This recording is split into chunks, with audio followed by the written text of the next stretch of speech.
Hello everyone, it's Mudit and this is the 13th video of the game. So in this video I was going to show you how to make multiple textures on your terrain. So I'll quickly run the script and show you. So I made a few optimizations and I made a lot of changes in the world, and this is all still temporary because once I make model loading and all that, then I'll make the world properly. So I made 6 different images instead of just grass and mud in the previous videos.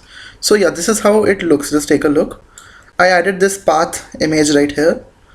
So all of this looks like it's popping out, but this is just an image applied in a different way.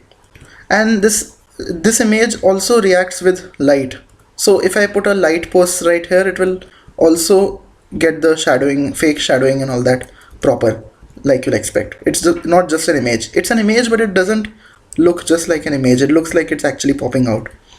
And this is the reason I'm able to add a lot of detail without actually putting effort currently. And last time I put 2 images with this fake detail and it was starting to lag a bit. So I made a lot of optimizations such that now I can put 6 different images on the terrain and I can have a lot of dense grass like this throughout the world, and it still doesn't lag.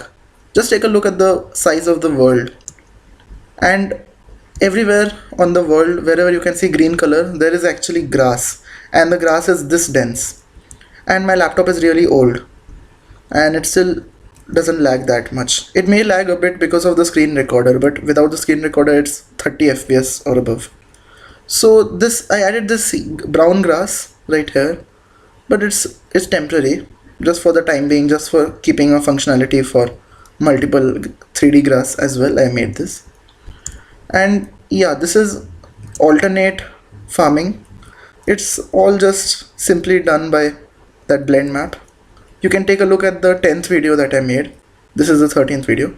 In the 10th video I showed how to mix images, and now I've done something similar.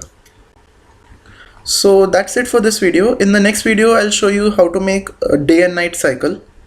In that, basically the sun will be able to rise and set.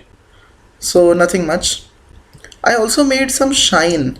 So even though this is just an image, the watery parts of the image react to light differently compared to the rest of the part, as you can see. So it's not actually water, it's just an image, but the way it acts to light makes it look like it's water. Yeah, so that's it. Thanks for watching. And in case you know someone who has interest in all of this, then do suggest my account to that person. And if you have interest in this yourself, then do consider following. And thanks for watching, and I'll see you all in the next video.